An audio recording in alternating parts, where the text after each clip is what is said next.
episode, Meat and Potatoes. We got episode 4 of the 4-episode miniseries. I'm your host, Wayne. We got Goni and Beggs. What's up, boys? Gentlemen. Going to give us the AFC, NFC South Locks, overvalues, and dark horses. Based on who we told each other who we got, it should be a pretty good episode. A lot of banter, a couple arguments, definitely some doinks. Be prepared. Another tough one. There's just so many bad teams in the AFC South. That's what I'm noticing is it's hard to find overvalues on bad teams because they're extremely they're way far back in the ADP, so it's hard to call them an overvalue. Like their value is way far back in the ADP, and that's where they are. Who's the best player of all the bottom 5 teams? Oh god. I mean, is it DK Metcalf, Seattle? That's what we should do. I'm not going to get into that now because that's kind of in depth. But we should do that like a segment of an episode where we try and make our best fantasy roster using the worst NFL teams. I love it. I think we do a little segment next episode with that. That's actually solid. I hate that you brought that up in the intro because I want to dive into that a little bit. That's definitely finding value with the turds there. Yeah, we can do a little snake draft. Yeah, yep. I'm down for that. Boys, you guys watch any preseason today? I forgot what you said earlier. I didn't sit down and watch an entire game like in total, but I mean, I definitely watch. I look at the stats and I see what's happening because I don't care to see. I love those first series or two when the starters are playing, and even then, it's mainly not the starters. I just want to see how they're doing. So Trevor Lawrence was out there. He looked pretty decent in his first drive. Yeah. But the skill position players really aren't playing a lot either. You know what I did see though? Kenny Pickett. No. Let's move on. We'll come back to that. At Panthers Fan Fest, there were 2 Panthers fans getting into an altercation. I saw this. Guess who came up into the stands to break it up, to be like, guys, we're all Panthers fans here. Let's calm down. Guess who took it upon themselves to go up into the stands to cool down a few hot-headed fans? One guess, Beggs. One guess. It's an easy guess. Steve Smith did that. Oh no! Who is Wayne's? Who's Wayne? Hey, oh man, I feel so bad that room? Goni just completely missed the sarcasm. I feel so awkward about it. Man, in his wallet, bro. DJ Moore is in his wallet, right in front of his family. DJ Moore, man. I mean, what can't DJ Moore do, Wayne? I mean, nothing. He's a politician. Does it on the field. He can't score more than 4 touchdowns, apparently. I guess you shut your mouth. It's not going to happen again this year either, but that's fine. He's not Baker. Baker's an upgrade. Baker's an upgrade from Sam Darnold. I think so too. An upgrade is an upgrade nonetheless. I guess. Does Baker get him to the 5th touchdown? I think so. Possibly. Possibly. Do you mind if I introduce my my snack for the podcast? It would be weird if you didn't. Boys, tonight we've got Butterfinger cake. Chocolate cake, Cool Whip, with Butterfinger sprinkled on top. It is delicious. Hey, is Bree still standing there by you? She is. Bree, you have to bring me some of that if you want the treadmill. I think it's a fair trade, Mad Mob. We're not trading. She doesn't get any. She wanted my treadmill, and I was like, listen, I use that thing every day, sometimes twice a day. That treadmill is extremely important to me. I wore it out. So what you're saying is you're giving me a raggedy treadmill, and in exchange, I'm giving you a top-tier snack. Yeah, and let's be honest, that treadmill is in mint condition. Hey, I assure you it will stay that way. It's been a nice decorative piece in my garage since I moved here. Man. That was the funniest thing about when we moved here. Mad Mob Movers is the best investment you can ever make. So we moved, and the treadmills are very awkward to move. And I was like, I'll put it. We have a big master closet. I was like, I'm gonna put this treadmill in the master closet. Wake up, run on it. It's gonna be cool. I'll get a nice little habit rolling. So I had these movers take my treadmill up the steps, around a corner, into my bedroom, and the master closet is through the bathroom. So they got it through the bathroom, and it wouldn't fit into the closet. Like, the door was too narrow. So I had to look at these guys that are sweating, been moving couches and beds all day, and be like, yeah, guys, go ahead, take that back. They made 8 hairpin turns. They did. I mean, absolutely just bleedered my walls along the way, too. Man. Hey, dude, I bet you sat there and enjoyed every second of it. Better than us. 100%. I was a beer away from just pulling out a folding chair and kicking my feet up. So, quick news: Zach Wilson, little knee injury scare, ended up just being a bone bruise, right? Christian Kirk, Possible torn meniscus, maybe. That's fine. I've torn my meniscus. Wasn't a big deal. Yeah, I mean, you guys have the same level of athleticism, so Absolutely. I tore my meniscus playing. God, what were we doing? Xbox. I'm sure because I was a catcher playing baseball, so I'm sure I didn't have the knee savers growing up. Oh, so man. I'm sure it was a lot of that. I'm sure it was already hanging on by a thread, but the straw that broke the camel's back is we were playing something stupid like capture the flag or something, and I was running full speed, probably every bit of 25 miles an hour. I got tagged from behind, and when you're moving at such high velocities, it doesn't take a lot. So I went to the ground, landed on my knee, and that's when I tore my meniscus. Fun fact. I'm sure you were out longer than 2 to 4 weeks, which is what he'll be out for. Yeah, I was. I'm still out. Well, Fair to be enough. fair, I'll make my return soon. Wayne's not going to have deer antler spray. He can just inject into the tendon. Yeah. Yep. Christian Kirk, a little injury scare today as well. Who else? Yeah. Am I missing any notable preseason? Drake news, London. Goni? No, I had the injury scared today. Who? Drake London. Drake London injury scare today. Yeah. So I guarantee the more of these injury scare that happen, the less entertaining preseason becomes. Facts. It happens every year. A notable player gets a little injury scare, and everybody else is like, oh. And it's practice squad versus practice squad in the preseason. Can we talk about why is preseason still a thing? Are we not past that? I figured we'd be past it for first string.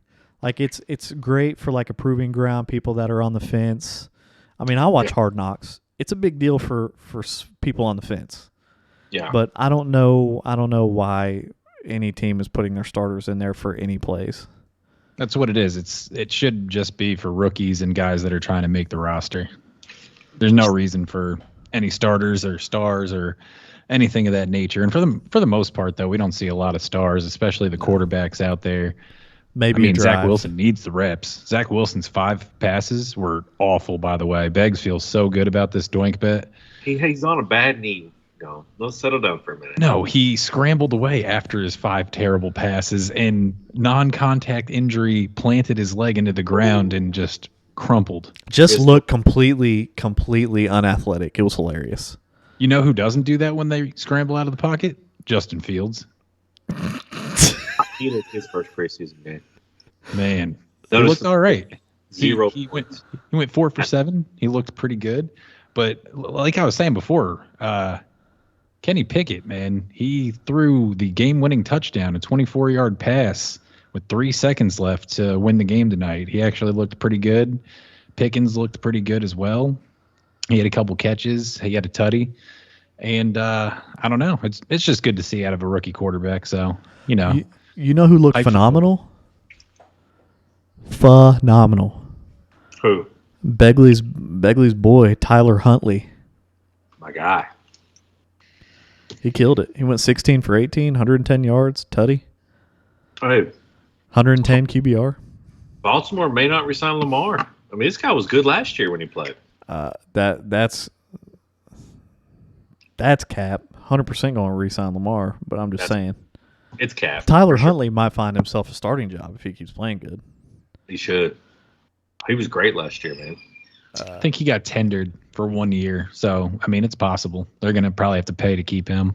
Yeah, 100%. It was kind of like the Buccaneers when Mike Glennon was their backup, and he was one of the best backups in the league. Then he got paid and ended up sucking. Went to the Bears. The poor Bears, man. Awful, dude. The worst neck in football. All right, let's get into it. Locks, overvalues, dark horses of the NFC and AFC South. Clockwise, we got Goni on top this time, so that's changed. Let's start with the AFC South. I think we've been doing the AFC first. We'll stick with that trend. AFC South, give me your lock. Oh, easy. This one's an easy one. The lock for my AFC South is Brandon Cooks, boys. Currently going right now with an ADP at the 602, wide receiver 26. He's just phenomenal every single year. He's always kind of disrespected in the ADP. He's not really the most sexy pick there ever was, but he's been a wide receiver 2 in 6 out of his 8 seasons played. The team doesn't matter. 6 straight? No, not 6 straight. 6 out of 8. I know, of his total. But isn't it 6 straight? No, he had an injury. I think it was like 2 or 3 years ago. Okay, so his rookie year and then every year after that, except when he got injured. There was 2. He's going into his 9th year. There's 2 seasons. It was like his 2nd year or so, and then maybe like 3 years ago. So he's had good stretches in between. He's even been a wide receiver 1 a few times as well. Like I said, the team doesn't matter. The quarterback doesn't matter. He finds a way to get it done. He had a rookie, Davis Mills, last year, who actually performed kind of okay given the circumstances. And he put up 1,037 yards, 6 touchdowns on 90 receptions, which is great. He had 137 targets. I don't see any reason why that would come down this year. I mean, he's competing with second-year Nico Collins and Chris Moore for targets. Unfortunately, John Mechie isn't going to play this year just due to his situation going on. So, I mean, that's a guy that they drafted and would obviously, I think, get some looks out on the field. So it's another guy he's not competing with. And I mean, just looking at some of the wide receivers ahead of him in the ADP that I look for him to outperform is guys like Hollywood, Amari Cooper, and DK Metcalf. For me, he's an easy pick to beat his ADP. There's not really any reason why I don't think he's going to finish as a wide receiver 2 again this year. Yeah, he's a speedster too, man. He's fast. Quick. Yeah. He still gets it done. He was the one who wasn't he the first with the Archer touchdown? That was his trademark. Yep. Yeah. I think I have read one time. Isn't he the most traded player of all time, or he's played for the most amount of teams more than any other player in NFL history, or something like that? I could see the most traded for sure because it was the Saints, right? Saints first, Patriots, Rams, and then Houston. Yeah. So, I mean, and all of them, I believe, were via trade. So, and it's one of those things that, like, he demands a certain amount of money, and teams just kind of pick him up as a fill-in, but he's not a fill-in. Like, he's good. Well, guys want him. They're trading for him, and usually it's a first-round pick. I know the first 3 of them, or maybe first 2 trades, were first-round picks given up for him, and then, you know, as he gets a little older, that first round kind of falls down a notch or 2. But teams are going out and getting him because he's extremely serviceable and he gets the job done. He plays. Yeah, he's available. Yeah, I've talked about him on past episodes. He's a lock for WR2, and what'd you say? He was WR28? Yeah. Yeah, that's disrespectful. He's never finished that low in like a full healthy season. Never. Not going to happen again. Beggs, who's your lock? Do you need to chew your cake first, or are you good? I'm good, man. Sip of water? Yeah, you're right. Let me okay. out. There you go. This get it guy. going before you get this going. Let's get ready for the next bite. I have the lockiest of locks. Don't get cute. The 1.1, you're taking Jonathan Taylor. I think this is a guy who has the safest floor in fantasy. Not scared away by the addition of Matt Ryan. I think he increases possessions for the offense. I think he increases efficiency. The offense was a top 9 scoring offense last year, but about middle of the pack in yards per game. So I think there's room to improve on the offensive side in Indy. I have a couple interesting stats. Overall stats, he had the most carries in the league last year with 332. He was first in rushing yards, first in total touchdowns, first in evaded tackles, first in runs of 15-plus yards, first in runs created. This guy's he's a special talent, man. And I think some of the volume might scale back ever so slightly. This is still a top 10 offensive line in the NFL. He's a super elite player. One thing with Jonathan Taylor that I really like, and I think kind of holds his floor even if his volume does dip just a hair, 85 carries inside the 20-yard line. The second place was Eckler with 46. He had 41 carries inside the 10-yard line. Second place was Damian Harris with 30. And 26 carries inside the 5, which was 10 more than James Conner, who was second with 16. Inside the red zone, my man gets all the work. All of it. So, he had 18 touchdowns. You would think he's a touchdown regression candidate. That kind of volume, I'm not sure, man.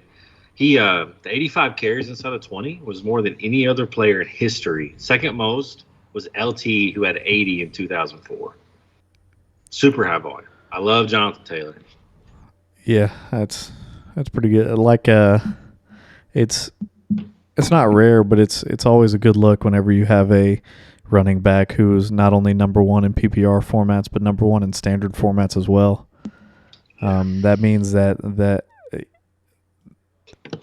typically if you got a number one standard guy, he's doing it all on the ground, and he's typically not number one in PPR. It's going to be somebody else like Austin Eckler or a 2019 Kamara or something like that, somebody that gets a lot of catches. So the fact that he can pull a number one in both scoring formats says a lot about him. And like you said, how he's utilized and how much he's utilized. So yeah, I think he's like you said, he's a lock for the 1-1, and I think he returns value. Yep. I think the only other guy that could beat him there is Christian McCaffrey, honestly, just because what CMC brings to the table. I mean, he brings the pass catching. He brings the P. He brings the PPR. I definitely see Jonathan Taylor's volume coming down a little bit, at least in the carry department. I mean, last year you had Carson Wentz as the quarterback who wasn't very good. So your options were hand the ball off to Jonathan Taylor or let this guy throw it. And I think just repeatedly we saw the Colts opt to just hand it off, man. You can't possibly throw an interception if you hand off the football. Yep. But I think on the flip side of that is he only got 40 receptions last year. So Matt Ryan coming in, as we've talked about before, these older quarterbacks. We saw Cordarrelle Patterson eat off the passing game last year in Atlanta with Matt Ryan. So while I expect the volume to come down in the rushing game, probably a little bit in the touchdown category as well, he's got to be a lock for more receptions, right? You think, man, he's so consistent. I think he had 2 games with less than 10 fantasy points all year last year. I mean, he's a lock for 15 fantasy points a game. But number one, 100%. Right? When you draft in the first round, you want safe, right? You got to have a high hit rate, or your season's in trouble. I think that's the only reason he's going above CMC, because we know CMC is a walking 20-point game.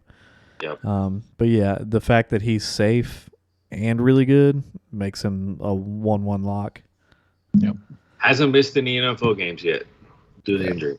So man, and there it goes. Yeah, knock on every ounce of wood around you. Yeah. My lock, I'm not going to talk much on my lock because it's just unnecessary. Derrick Henry, the king, RB3. His ADP is at 3. Last time he was healthy, he rushed for over 2,000 yards, rushed almost 400 times. That offense goes through King Henry. You're not going to see 2,000 yards out of him again. Obviously, his injury, not that big of a deal. I mean, it's not like it's a knee, which is where a lot of the cuts and strength comes from. But the man's back in practice, back in camp, dominating again. stiff arming helmets so hard to the ground, he's cracking them. He's a lock for the RB3, 100%. And if Christian McCaffrey gets hurt, he's going to move on up to that RB2 spot. Yep. I totally agree, man. He's an absolute animal. Love Henry. And this situation in Tennessee, I mean, does he get the most volume ever this year? He might have to. I don't know. That's almost 400 rushing attempts is hard to do twice. It's hard for the body, but the coach ain't running the ball, so he don't care. Yeah, he ain't gonna do it. You think Vrabel does that as a former player? You think he does it to him like that? Yeah, he's a tank. He's an absolute tank, and he's 28 years old. Run this man into the ground. You have no passing options. And they didn't draft any backups. Yeah, they did. Hassan Haskins. Okay, he spent a 6th-round pick on a backup. You're right. But I'm not. I mean, him taking any carries. This is my point I was trying to make. You are right though.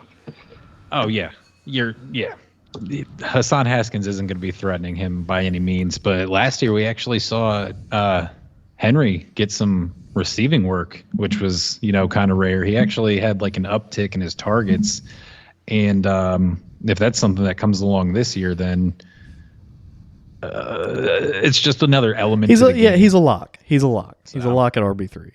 Yep. He's 100% return of value. Yep. Let's move on. We'll do our overvalues next. This one was kind of hard for me in this division because the division is.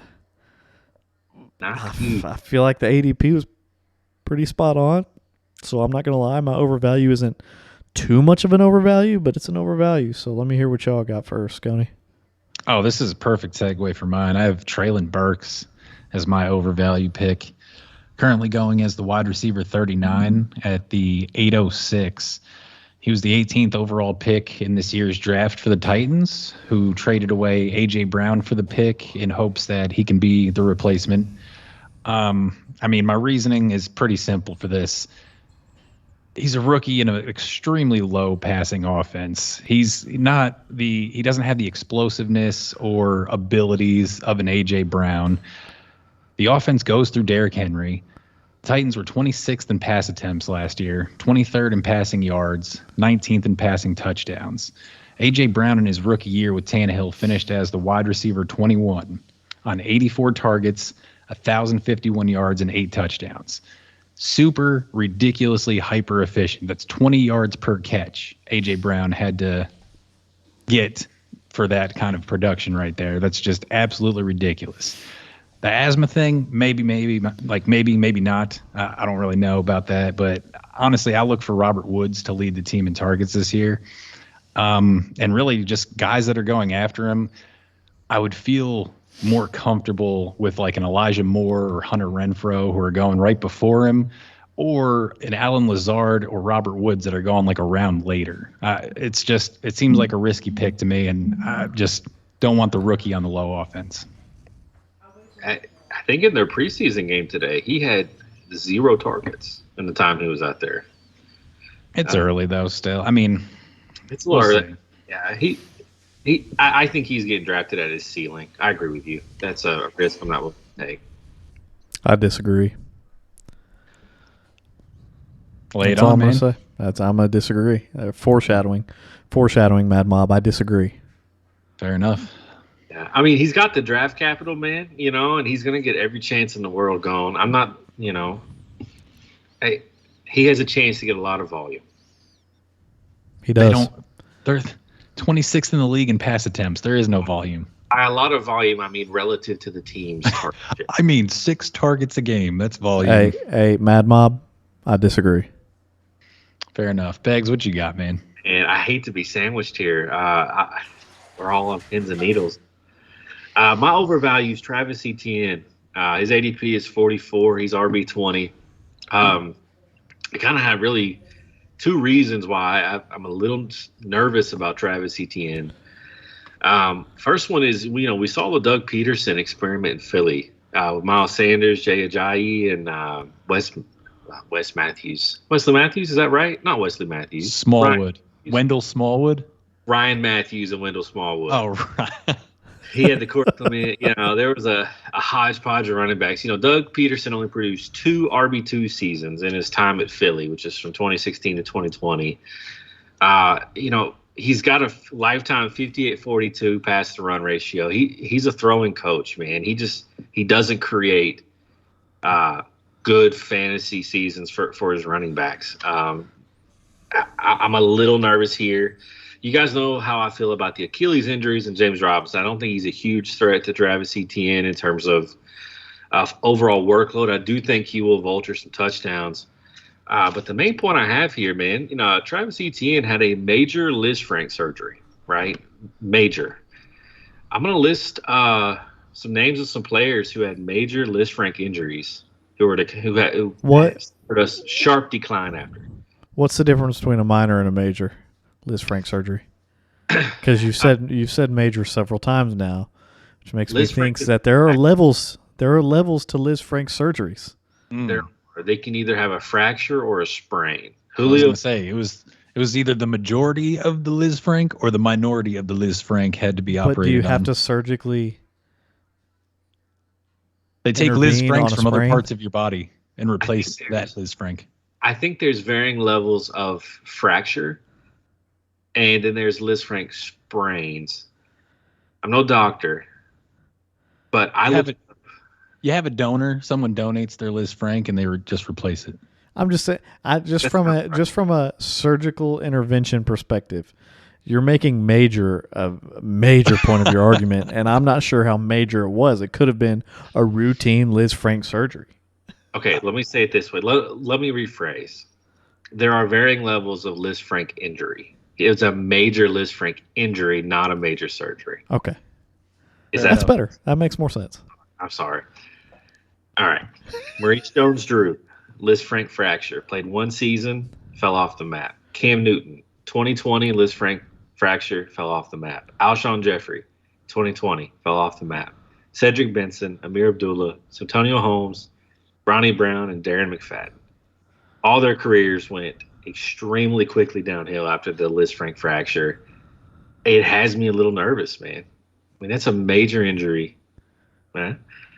2020 for Cam Newton and Alshon Jeffrey, they were past washed by 2020. Yeah, I was thinking, I was like, Alshon Jeffrey was in the league in 2020?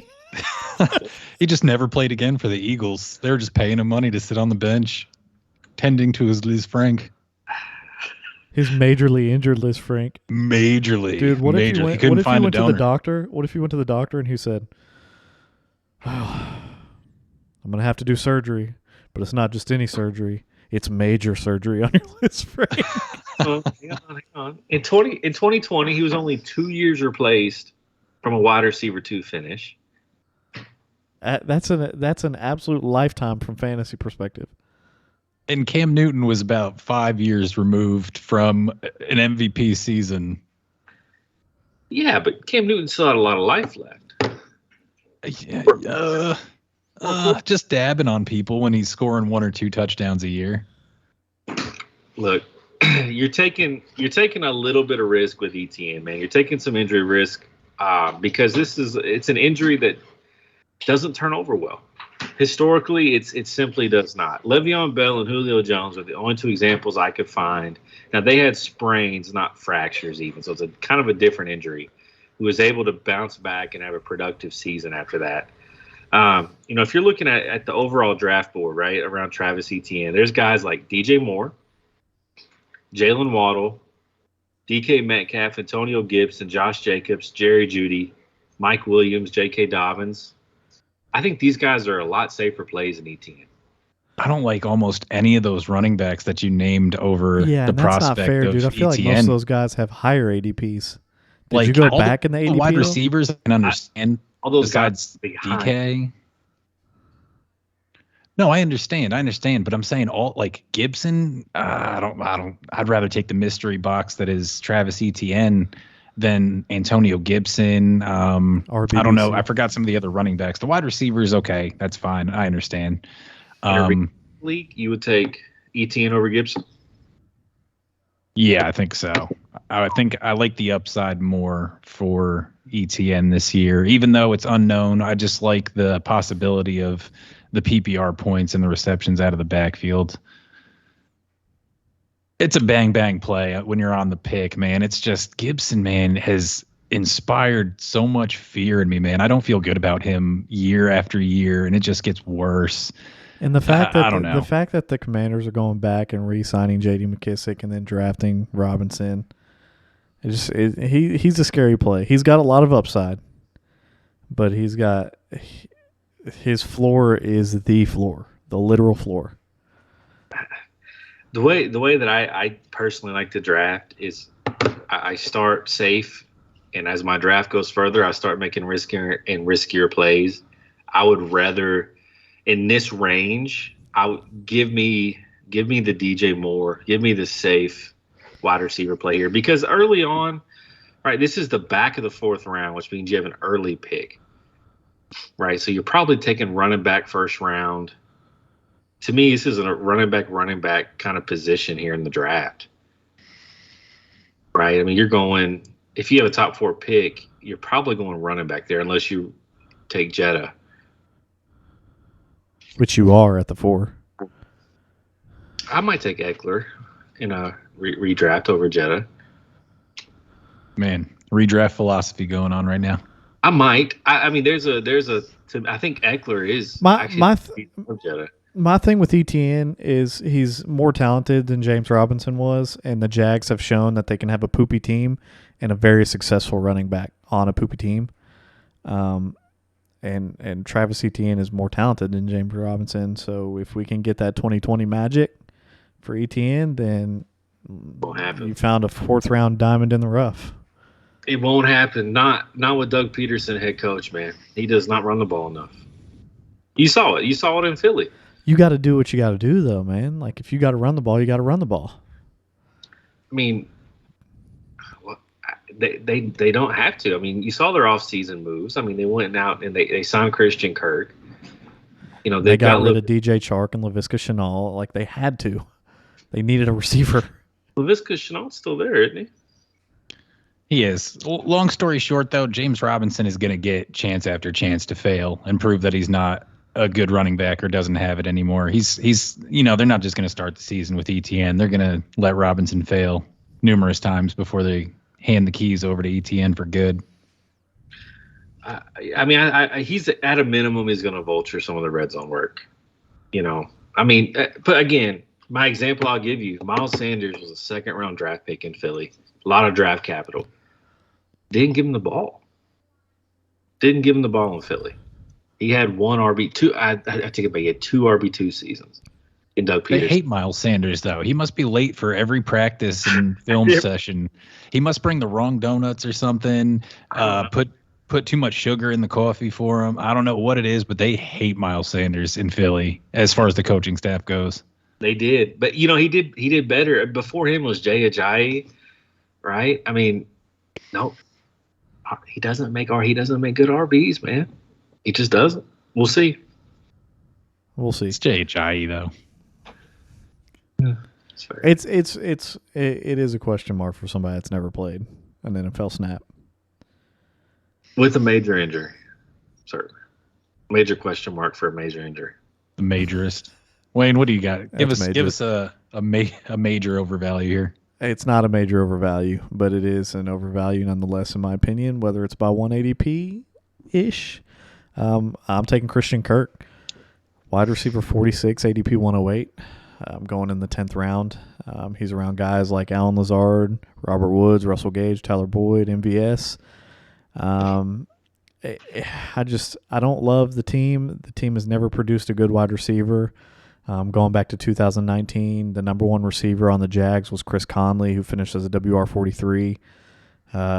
2020, DJ Chark finished as a WR49. 2021, Marvin Jones finished as a WR33.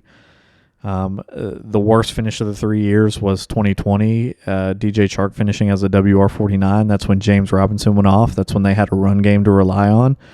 I think they have a run game to rely on this year between James Robinson and Travis Etienne being back, which is going to lend itself more towards a run-heavy offense. Just not a lot of talent. Trevor Lawrence hasn't shown me anything crazy. I don't think you can really unleash him. And I think for a 4th straight year, the Jags offense is not going to produce a starting receiver on any fantasy team whatsoever. Guys around that ADP, there's guys on much better teams. There's an Alan Lazard who's got Aaron Rodgers throwing it to him. There's an MVS who has Pat Mahomes throwing it to him. You got Russell Gage who's got Tom Brady throwing it to him. Tyler Boyd, got Joe Burrow.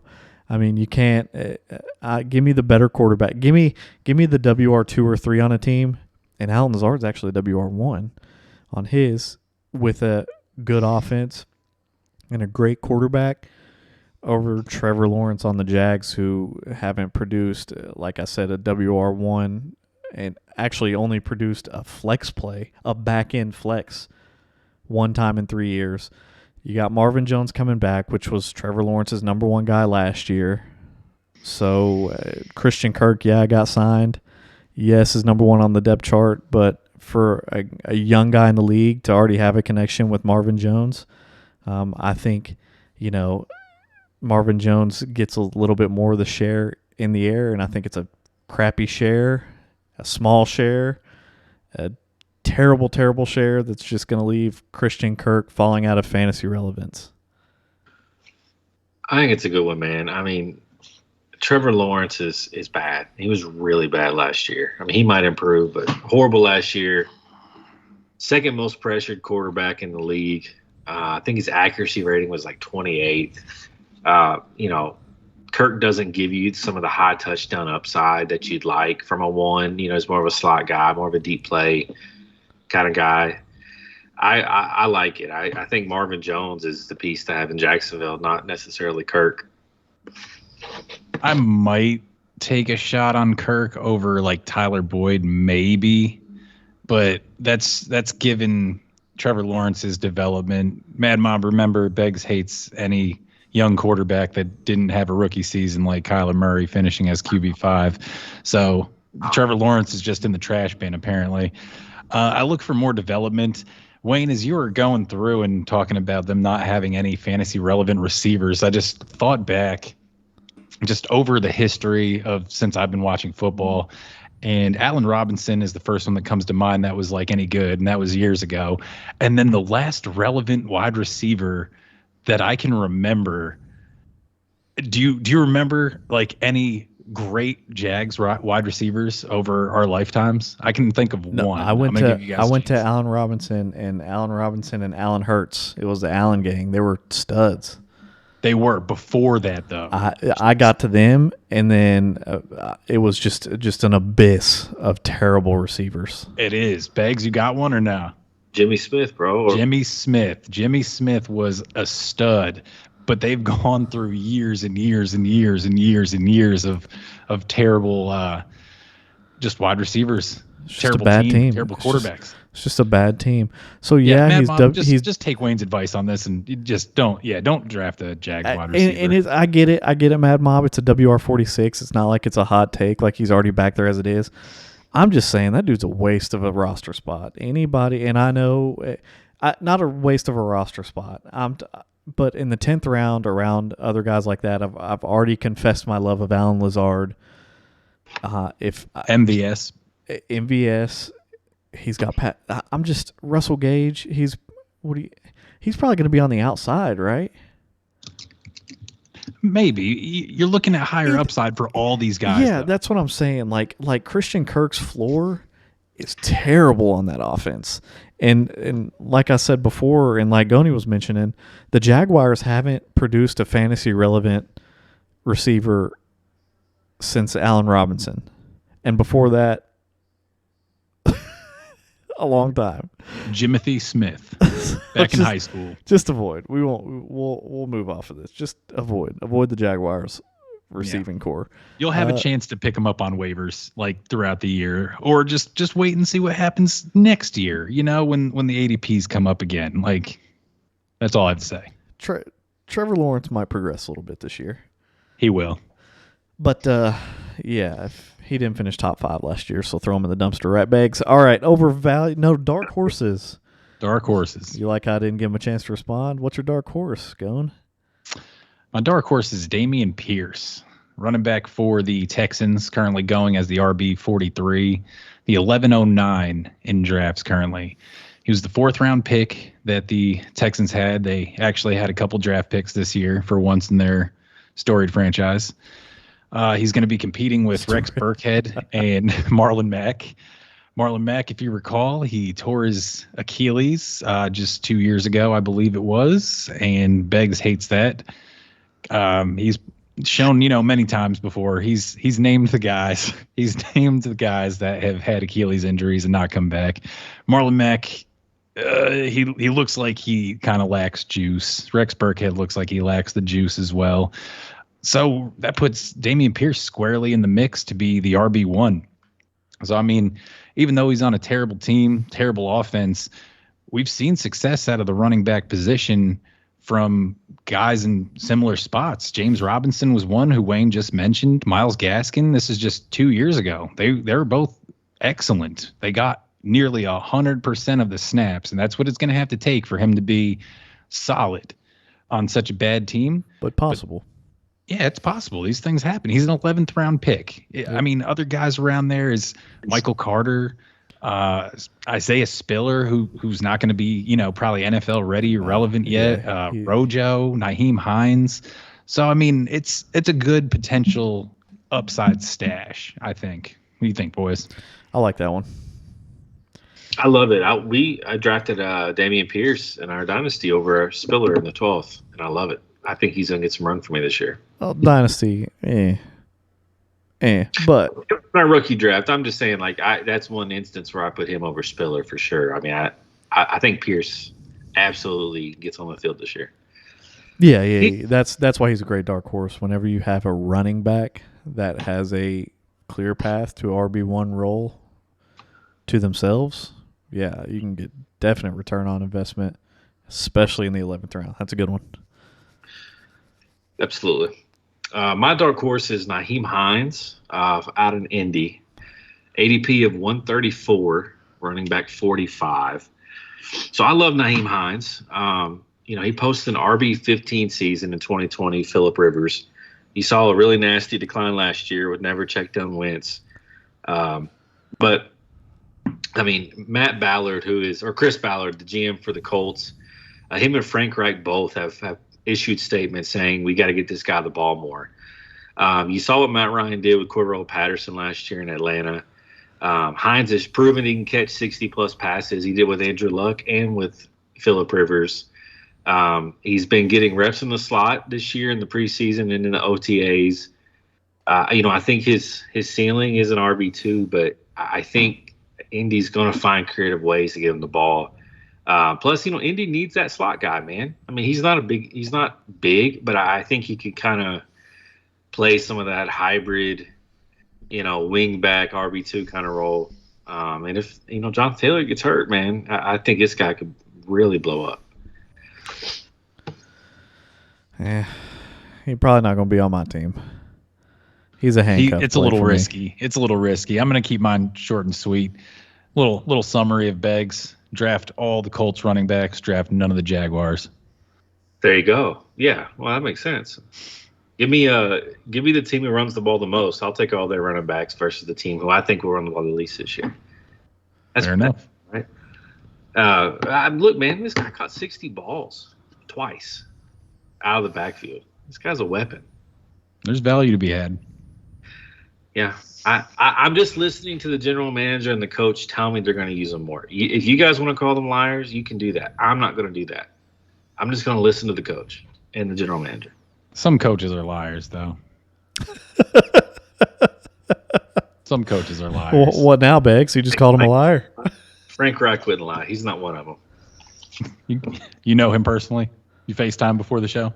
Frank's a great guy. Frank Reich talked about his love of Carson Wentz. Carson Wentz is great. He's our quarterback. We can win with him. Hey, listen, if you think Jim Irsay said, "Get out of here, boy."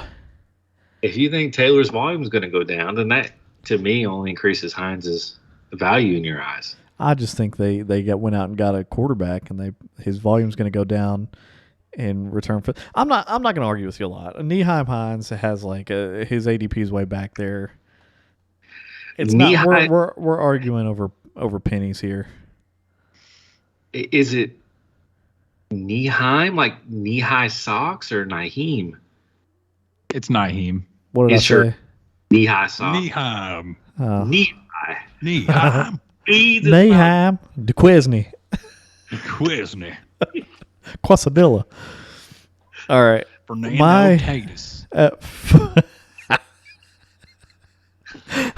The foreshadowing. We're here. We're here, Mad Mom. My overvalue. My dark horse is Goni's overvalue, and I'm prepared to put a doink on it. But let me speak on him first. Actually, no. Let me not speak on him first. He's at WR39, Goni.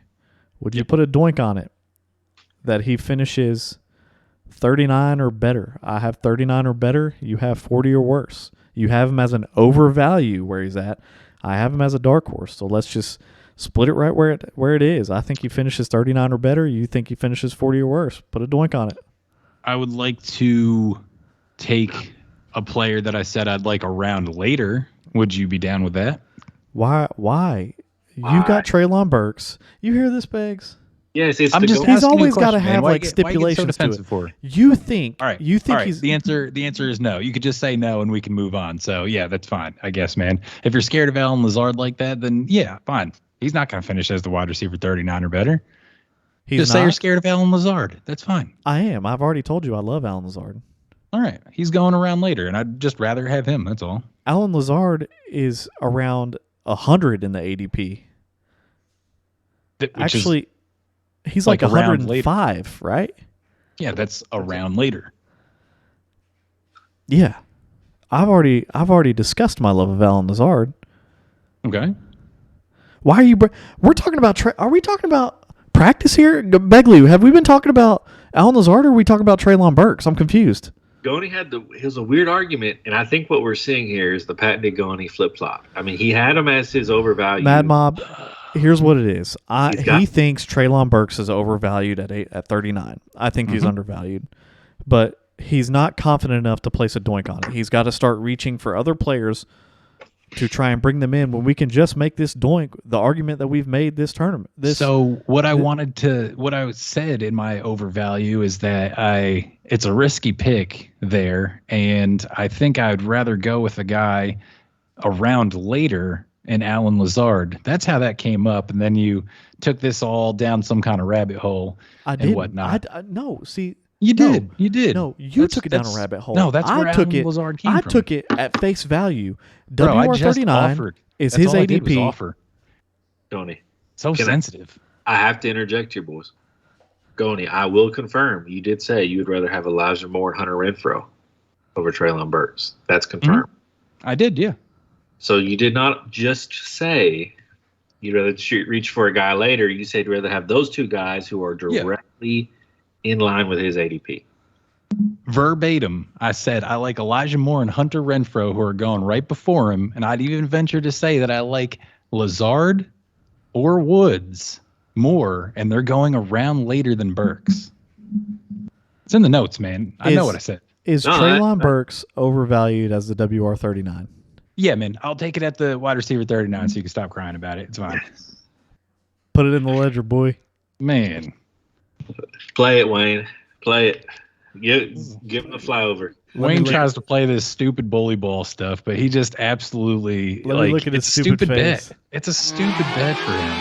You're gonna I'm not even passionate about hating Treylon Burks. He just is opposing me and just wants to go hard in the paint on it. Yeah, listen, Mad Mob. Whenever we're giving each other our dark horses and this man saw my dark horse as Treylon Burks and spit on it and said, not only is he not a dark horse, but he's not even good at where he's at. He's overvalued.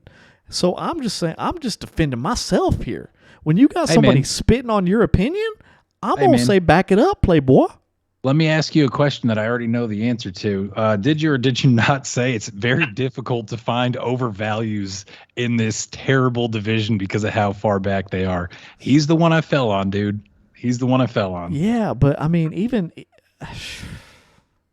You just happen to have him. It's whatever, man. I'll doink you right in the forehead. It's fine. You won't. I promise you won't. Listen. Okay. That's good. Like go in on this way, Bro, go ahead and which side are you taking first as per protocol, Beggs? Wide receiver 39. I think he has a better chance to exceed that than fall below that. So I'm with Wayne here. As per usual. Fair enough. He never disagrees with Wayne. Wayne, go ahead and tell the Mad Mob why you like Treylon Burks so much. I'm so glad. I'm so glad you wanted me to. Listen, I'm gonna ignore last year for the Titans because their workhorse went down. So I want to go back to when their offense ran through King Henry. That's fair.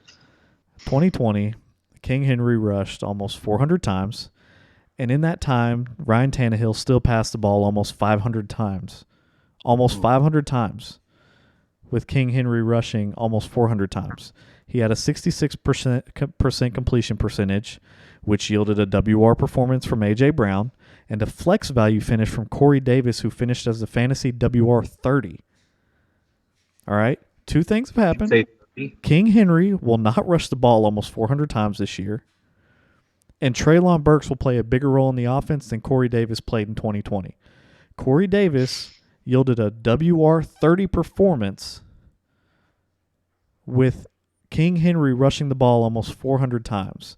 And you're telling me that Treylon Burks, who's going to play a bigger role than Corey Davis played, is going to finish lower than Corey Davis finished in 2020 with King Henry rushing for over 2,000 yards?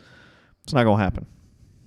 I mean, it is. You know what Corey Davis had going for him? He had A.J. Brown across from him, who's pretty good, taking all the number one coverage and all that good stuff.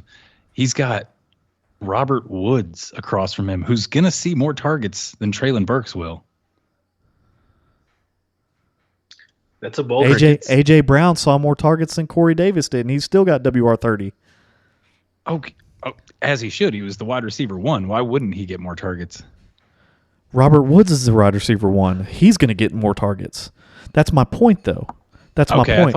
I thought you were under the impression Treylon Burks was going to be the one in this offense. No, that's my point. Is I'm slotting this. I'm slotting Treylon Burks into a Corey Davis role. But in this role, I'm saying that Bags. I'm saying that Derrick Henry is not going to rush the ball 360 times. You're going to cut that back to about 320. That's going to add about 40 more passing plays. Treylon Burks gets 5 to 10 of them. Math checks out. And Corey Davis still finished as the WR 30 in that season. Treylon Burks is better than Corey Davis. I think so too. Maybe, but it's still to be seen. But Robert Woods and A.J. Brown don't even deserve to be in the same breath together as far as talent. I get it. But whenever they're playing against a team, if they're playing against the Rams, they can't say, listen, Jalen Ramsey, their number one isn't as good as he was before, so we're just going to take about 80% of your talent, and then can we transfer 20% of your talent over here? No, the number one corner is still going to be against Robert Woods. Excluding last year, Robert Woods was wide receiver 13, 14, and 11 the 3 years prior. And he was injured last year. Yeah, he was. Excluding last year, he's an RB1 or a wide receiver 1. Signs point to Treylon Burks. Offense, it's completely different, man. Like, it's fine. It's fine. This one, I don't feel the need to even have to argue with you. Honestly, I feel really good about this, dude. It's a bad bet. You're taking a rookie wide receiver. You're high off of the, Jamar Chase did it and Justin Jefferson did it. Treylon Burks is going to be that guy this year in a terrible passing my name's Goni. I'm going to say a rookie wide receiver that did really well over every year for the past couple of years and think I'm making a good point, but really it's a bad one. He doesn't have to be Chase or Jetta. He just has to be he has to be Hunter Renfrow. That's all he has to be. He doesn't even have to be that good. Hunter Renfrow PPR'd people to death. He's not going to get that. He doesn't have to. He's a WR 39. It's saying that Treylon Burks isn't even in anybody's starting lineup under any situation ever. I'm saying Treylon Burks is going to be a flex play. Hang on. I have to give Goni a comparable name since he's not playing the hypothetical game with me here. Last year, Let's see here. Wide receiver 39 last year. Who do you think it was? Let's see what we got. It was. I mean, I don't know. You're going to be like, oh, do you think he's better than this guy? I don't care, dude. No, he's not better than that guy. I don't care who it is. It's KJ Osborne from Minnesota. Who? KJ Osborne? It's KJ Osborne. Oh, man. If y'all are listening, I wish you could see Goni's face whenever he said KJ Osborne. KJ Osborne, man. KJ Osborne puts up some games. Would you like to put a doink bet that Treylon Burks finishes higher than KJ Osborne this year? Would you want to put the bet that Alan Lazard finishes higher than Treylon Burks this year, as I previously stated? No, why would I do that? He was my dark horse. All right, then literally get out last of here. episode. Then get out of here with it. Get so out of here stupid. with it. Stop trying to milk this. It's so stupid, man. Man, winner, chicken dinner. You should see how angry he is, Mad Mom. He's turning red. I'm not. He's trying to paint this picture and everything. It's a layup. It's a layup bet. So I mean, I feel good about it. Okay. See you at the finish line, baby. Kendrick Bourne was wide receiver 34 last year. Oh, Who? Kendrick Bourne. I thought you said KJ Osborne. No, Osborne was 39. Kendrick Bourne was 34. He had a couple solid games, like real solid games. Layup. He's a home run threat. He's a home run threat. Listen, we're 56 minutes into this, and we haven't even started the NFC South. We may just have to splice it to 2 episodes, man. Hey, hang on. What did the number 2 receiver for the Titans finish at last year, bro? Okay, who was that? Julio?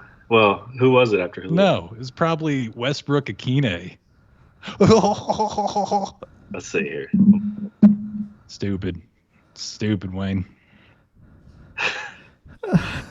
Hang on. Shame on you, Beggs. For you mean instantly when just agreeing Derrick with Henry Wayne was hurt every half time, the all year? day. Going after how you did me with the Mechie bet, you're on my crap list right now, man. Fair enough. You did. We can move on to the NFC as well, if depending on if Beggs wants to find it or not. It doesn't matter either way. I'm going to win this bet. You're not going to win this bet. Westbrook Akine. Ew. Yeah, what did he finish at? Let me know. I'm trying to look at snap count.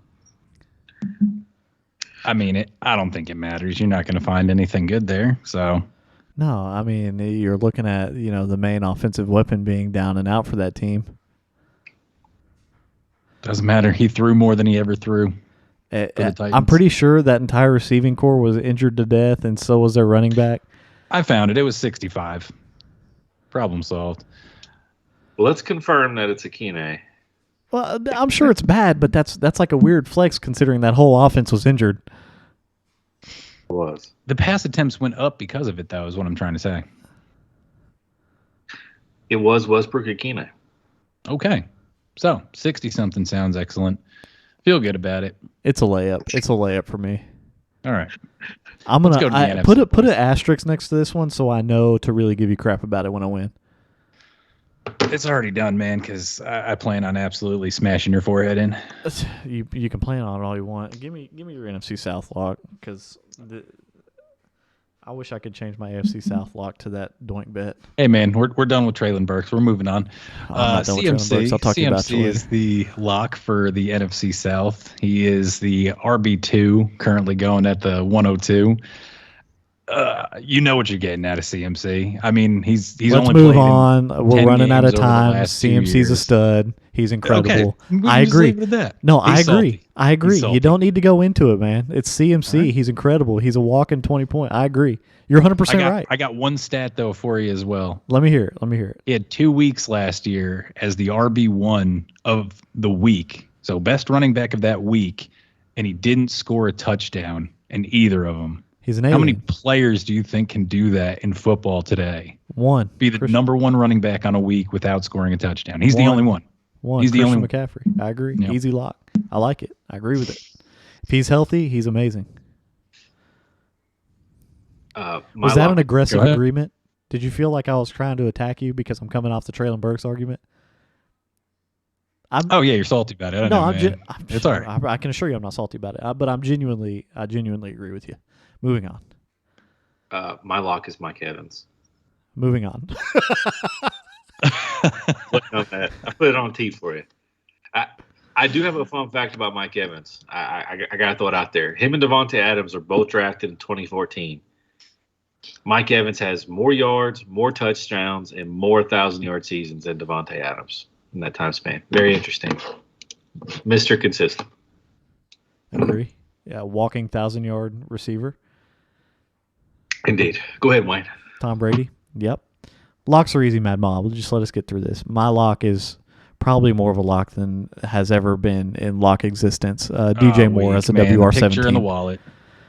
DJ Moore at WR17. He's quarterback proof. He's amazing. Listen, he's had nothing but terrible quarterbacks and finished as a WR2 every year in his career.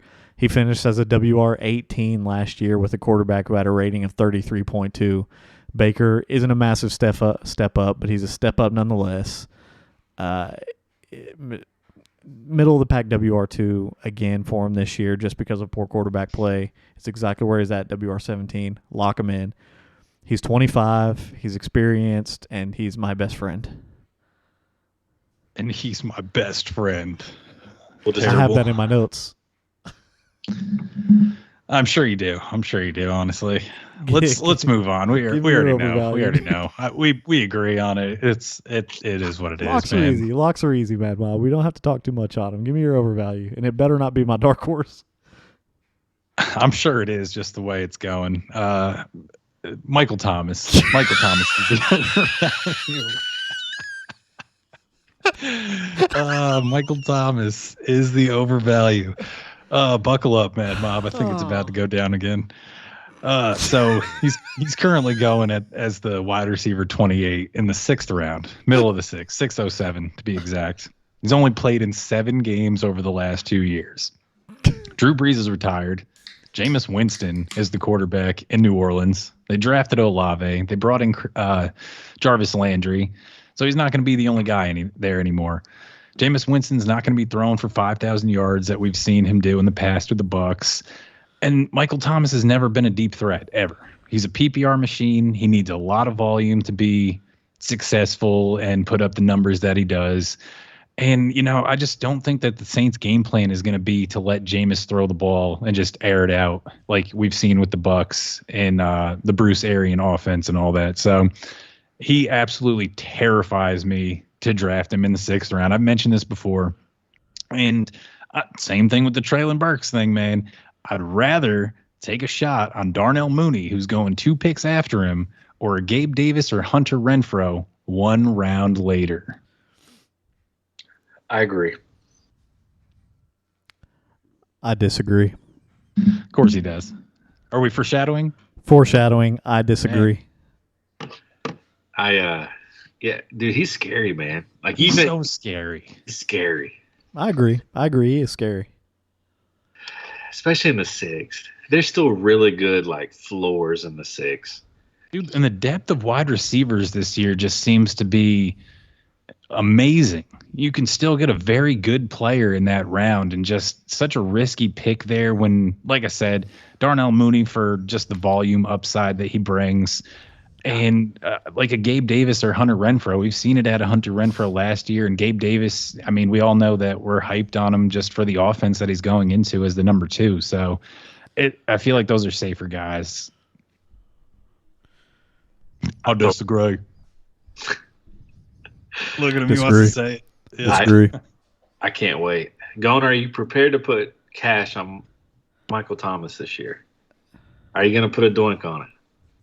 I mean, I really don't. I won't because I understand. I agree and understand with all of the question marks that come along with him. I just think there are less of question marks than most at this point in time. All right. Foreshadowing. My overvalue, and I'm willing to argue to the death on this one. I know Wayne's feeling a little froggy this podcast. Is Kyle Pitts in Atlanta. ADP of 29, so he's going mid to early to mid of the 3rd, tight end number 3. Last year he had a huge target share in Atlanta, had over 20% of his team's targets. Once Calvin Ridley went out, it was really him and Cordell Patterson and Russell Gage, who also kind of got hurt. And due to the Calvin Ridley injury, he ended up playing about 85% of his snaps split out wide. I'm not going to knock for a rookie tight end. He had a really strong year from a football perspective. I don't disagree with that. But, for my third round pick, his ADP is projecting kind of a clear jump in production. In year 2, he loses Matt Ryan, Hall of Fame quarterback, downgrades to Desmond Ridder and Marcus Mariota. That's a step backwards. I think your target efficiency is going to go down. Drake London is a big addition, and I think he's going to take some targets away that Kyle Pitts was seeing last year. I know toward the end of the year, Matt Ryan was force-feeding him the ball. I think he's getting less efficient targets, less targets overall, and I think that's going to offset kind of any increase in red zone targets that he sees. The knock on Kyle Pitts is he had 1 touchdown last year, and that's probably going to go up, but he still got 15 red zone targets last year, which puts him in the top 12 in tight end. So, he was there. I mean, he was getting targets. He wasn't converting any of them to touchdowns. He only scored double-digit fantasy points 40% of the time in 7 games last year. So he's kind of one of those up and down players where one week he's low, next week he's high, that I personally don't like in the third round. I want a more consistent, safer floor than Kyle Pitts.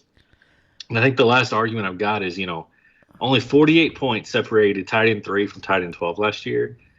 So the tight end scarcity argument for, you're going to win the positional battle every week, it's the margin is a lot closer than what you think. Kyle Pitts may not quite give you that advantage. It's tight end 6 last year. He may not give you that advantage week over week. So I'm passing on Kyle Pitts in the third round. I'd rather have a guy like Zeke or T. Higgins there for me. Yeah, I mean, whenever you could get Kyle Pitts in the third, or you could get Gerald Everett later. You know what I mean? I don't know. Goni was Googling something, so I feel like he's got a little spicy comeback for you. So my thing is, I don't think Matt Ryan leaving was necessarily a bad thing for Kyle Pitts. Did Matt Ryan ever really love tight ends? They never really had a prolific tight end during Matt Ryan's tenure, I don't think, right? Hayden Hurst, that comes to mind. He really wasn't much. Prolific. No. They traded a second rounder for him and never used him. I don't think that's necessarily a bad thing for him. Yeah, there's more people. I don't know. I kind of like him where he's at and his value. I definitely wouldn't take him any higher, but I'm looking forward to whatever Goni was Googling. I'll give it. The floor is yours, amigo. Wayne, Goni, before we start, let me interject. I asked Goni this question, and I know what he said. In a redraft, third round, are you taking Zeke or Kyle Pitts?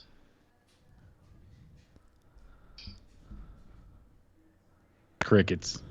Taking Zeke. That's why there's crickets. He was asking you, Goni. No, I'm asking you, Wayne. No, he's asking you. Yeah. Oh, asking me? Yeah. Hey, it depends what my team makeup is. See, but you're basing this all off of draft philosophy, man. We're just strong running back enthusiasts that don't really. We try to find the diamond in the rough. Yeah, tight ends. I never pick tight ends early. That's just how I draft. I did it once last year and I got burned for it, and now I'll probably never do it again. Ever, it's hilarious. It's hilarious because you were the 11th and I was the 12th, or maybe vice versa, and both of us did it, and both of us got burned. So that's the first year I've done it, I think, ever, and I'll never do it again.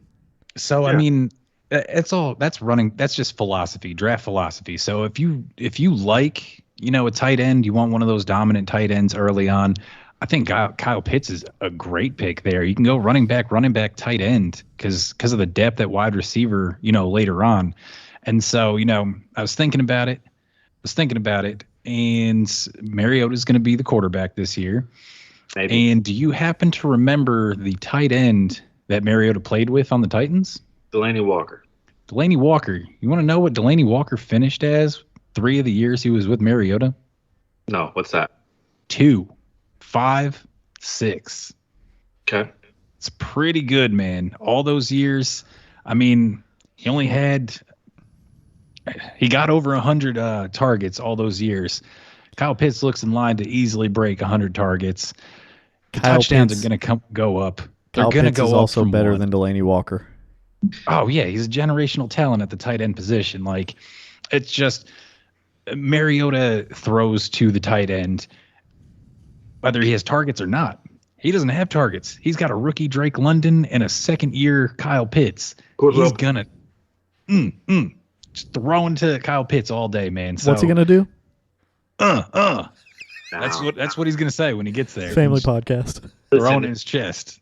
Listen, Yeah. when you can get Dalton Schultz, going to steal your argument, right? If you can get Dalton Schultz 3 rounds later, 2 to 3 rounds later, I'd rather have Dalton Schultz and take the value in the third. We all would. Every single one of us. That's just philosophy, though. Like I completely agree with your sentiment, 100%. I'm there with you, bro. I'd rather have a tight end that I think can be something like that later on and grab another running back or wide receiver. But it's just philosophy, honestly. Well, yeah. I mean, it's just, like I said, I agree. And I looked at Kyle Pitts in the third round the same way you did Treylon Burks in the 8th. Yeah. You know, it's the same style. He's a hard pass for me in every league I'm in. I'll let somebody else take a chance on the tight end 5. Yep, that's fine with me too. I'm the same way.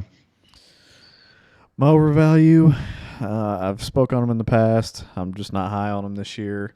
Alvin Kamara. He's the RB11. ADP is 21, late second round. No Drew Brees, no Sean Payton. His first year without Brees, his targets dropped by over 40%. And that's where Kamara got his points from, was the pass-catching game. But the thing that killed me is his targets dropped over 40% in his first year without Drew Brees. So let's look at how his rushing improved. He actually rushed 60 more times in 2021 than he did in 2020, to the tune of 40 less yards. He had the worst yards per rush last year than his entire career, and a huge drop in his targets and his receptions. And that's where he gets his money. He's going as the RB11, which means he's going to be the RB1 on somebody's team. I'm sick to my stomach, and I'm definitely know I'm not winning that league if Alvin Kamara is my RB1. I agree, man. Well, the suspension just scares the daylights out of me. It's going to be next year, looking like. Is that confirmed yet? It's just looking that way. The reason why they're thinking it's going to be pushed back to next year is because none of the court proceedings have actually happened yet. So you can't pass judgment on him if a court proceeding doesn't happen, and then he can't get a suspension. Therefore, it's looking increasingly more likely that it happens in 2023. So if you're a dynasty guy and you have Kamara, you just dodged a bullet. I suggest you sell him by the trade deadline. Plus, he's just not very good anymore. Yeah, not utilized. Again, like 40% drop in target share, and that's the only reason you liked him was his pass catching. And then that's a number I looked at, and I was like, dang, the fact that he had 60 more rushes in 2021 than 2020 and rushed for less yards. That's insane. I think he averaged over 5 yards rushing in 2020 and averaged 3.7, which is back into the league in 2021. You know what's wild, man? If you look at what the Saints have added. They have more talent now than they ever had when Drew Brees was there. I mean, Michael Thomas, Landry, Olave, you know, they're stockpiling receivers. I think it's you know, you can read the tea leaves, man. I don't think they feel great about Kamara. You know, he's not the focal point of the offense anymore like he has been before, in my opinion. You also lost the offensive coordinator and Sean Payton. I was super high last year on Eckler because they got the Saints offensive coordinator to come over to Los Angeles, and Wayne actually traded Kamara straight up. He might have got an extra piece for Eckler. I got DJ Chark, who got hurt immediately, but it was fine. Just a throw in. But the meat and potatoes was basically Kamara for Eckler, and absolutely crushed it on that trade right there. Yeah. So yeah. Dark horses. Who you got going? Oh, the dark horse for the NFC. It's probably not going to sound pretty to a lot of you guys. It is the newly acquired Julio Jones. He's going in the 14th round as the wide receiver 60. All right. He's signed by the Bucks. He's currently listed as the number 4 wide receiver on the depth chart. But we all know that the wide receivers on the Bucks, for whatever reason, have the hardest time staying healthy, similar to like the running backs in San Francisco. I guess it's just by different cities, different positions, get the yips and the injuries. But as of right now, he's currently the top dog. All the other guys have some kind of tweak right now. Evans with a hamstring, Godwin with a leg injury. Russell Gage just recently tweaked his leg as well. He's looking at the number one spot. He's going to get some playing time. He's going to get snaps throughout the year. These things recur all the time for the Bucks for whatever reason. They can never seem to be at full strength. He's got Tom Brady throwing him the football. And, I mean, I could see a world where you're getting him in the 14th round at the end of your draft, and he can finish as like a wide receiver 3 or something. He can have good playable matchup weeks. You got guys like Kenny Golladay, Jacoby Myers, and a bunch of DSTs and kickers. I mean, I think it's a good stash. Let's not forget, too, the man's a freak of nature. He's just been dealing with some injuries.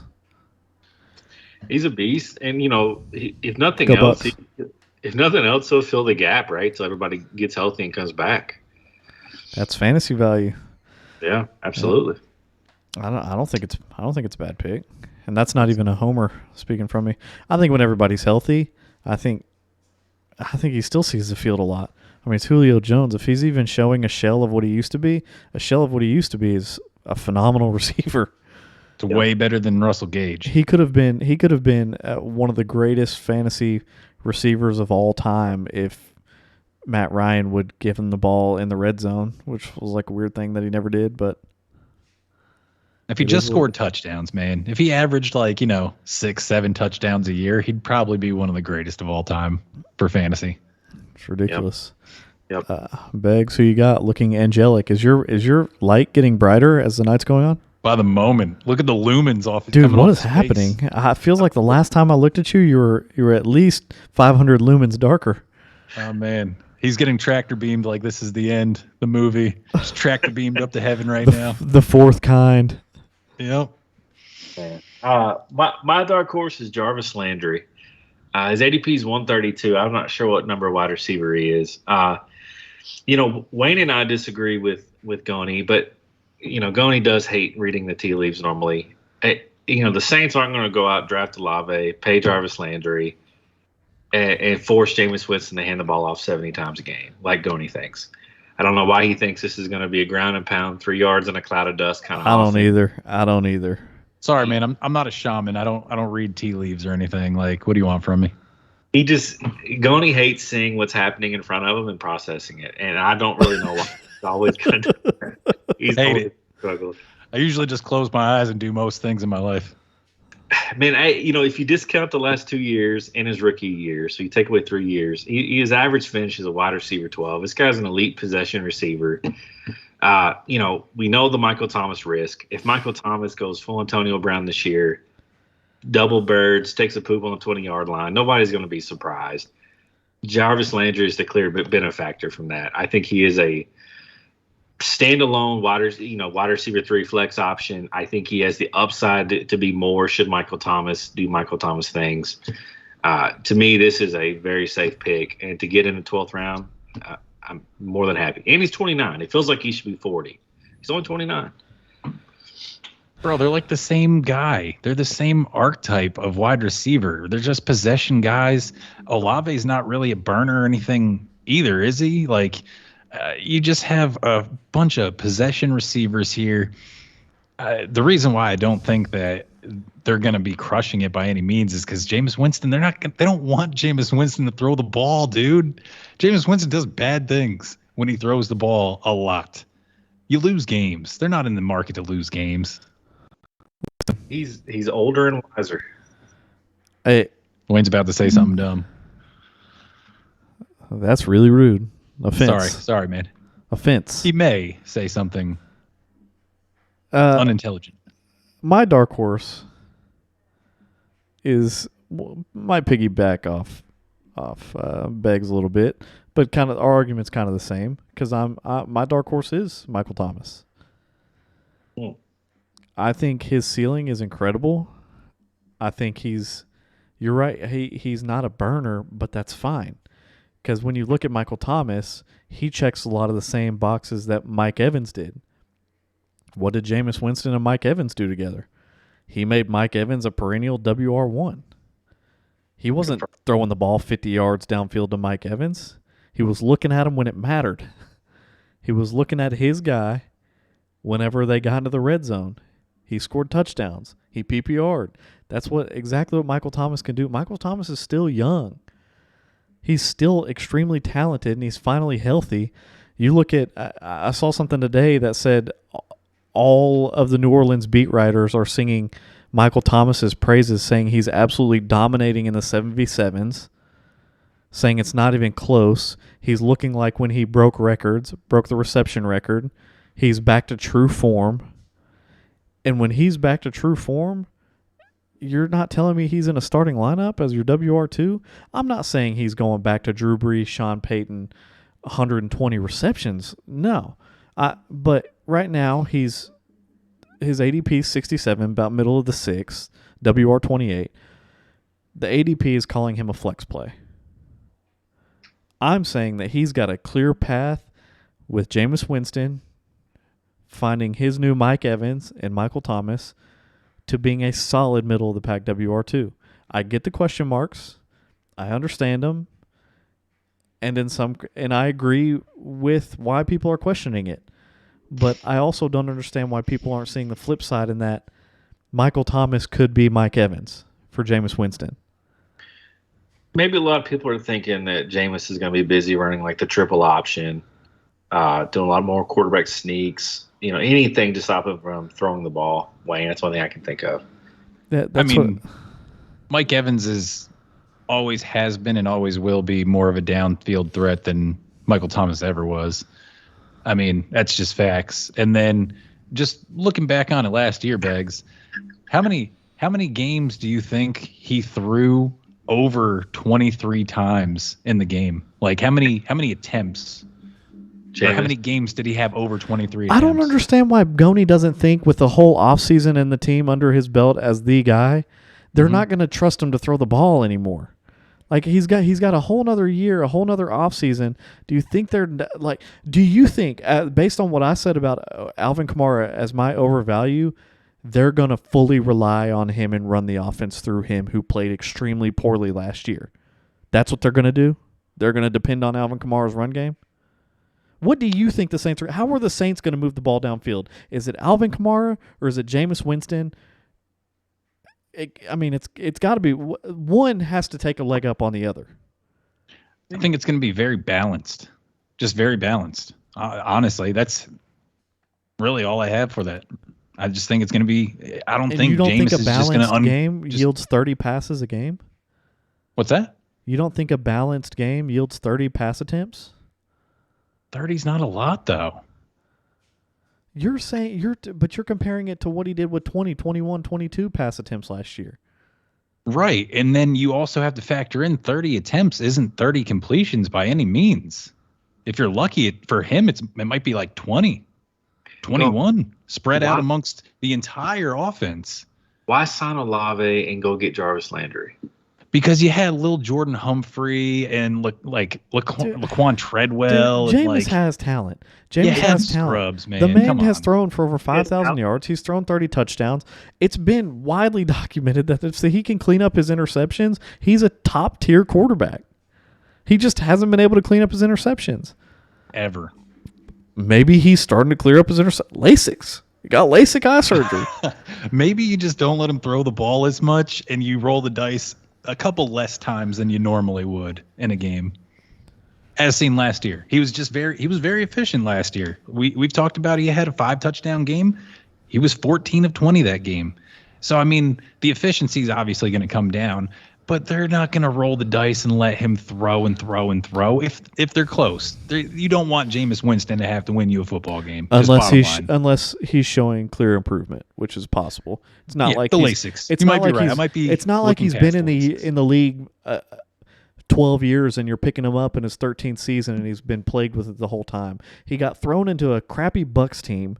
He was made to start immediately on said crappy Bucs team, and he sucked. But you know what? he got more completions. He got more completions every year. He threw for more yards every year. He just couldn't bring down the interceptions. That's literally it. If he can just be less stupid with his choices, and that comes with experience and maybe a team change. He said he got more completions and he sucked in the same breath. That's what we want. We want guys who suck throwing the ball. He sucked as far as his decision making sucked. I watched this man literally. I watched Jameis Winston throw a pick, and it's seared into my brain because he was in a Buccaneers uniform when it happened. He was being brought down by his legs. So the linebacker, whatever it was, defensive lineman, had him pretty much. So at this point, Jameis Winston is facing downfield where he's supposed to be facing. He starts to get wrapped up, and he's spinning around, and now his back is downfield. This man literally just throws it behind him as he's going down, just chucks it over his head, and throws an interception to a defensive lineman. Dude, he's not going to do that stuff anymore. Surely, right? I mean, right? He's learned not to chuck a ball over his head as he's being sacked, right? No. I don't know, man. Only time will tell. I don't know. Come on, dude. I think Michael Thomas can definitely fill in the Mike Evans role. We'll see. I shan't be drafting him. Well, you can get value out of him, but golly, this is a long episode. This was a long one. And it's a good time to end it because stupid Begley his mic broke and he can't get it working again. He looks so dumb. Can I just say, like, to Goni's point, dang, he's back. It's in there. Yeah, to Goni, I got to throw you a bone, man.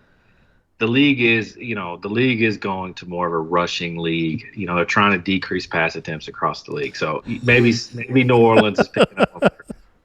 Good call, man. What did the Colts do last year, man, when they saw Carson Wentz and Jonathan Taylor on the same team? They said, hey, man, we have a better chance of winning if we take the ball out of the quarterback's hands and put it in the running back's hands. They missed the playoffs. Yeah, but they had Jonathan Taylor. Yeah. Missed the playoffs. They did miss the playoffs. You know who else is probably going to miss the playoffs? The Saints. Yeah, but the Colts had Jonathan Taylor. Jonathan Taylor, little bit better than Alvin Kamara. Jameis Winston, little bit better than Carson Wentz. Is he, though? Yeah. Oh, my gosh. Shut up. Let's not debate the semantics here, man. Mad You're going to be Mob. wrong either way. Email madffpodcast@gmail.com. Facebook, Mad Fantasy Football. Reddit, mad_ff_podcast. We are on TikTok now, mad_ff_podcast. Spotify, Apple, Google, RSS, the whole shebang. Please remember, if you are watching this on YouTube, please subscribe to us so we can get those sub numbers up. We appreciate you all. Treylon Burks for MVP. Ground pound for MVP.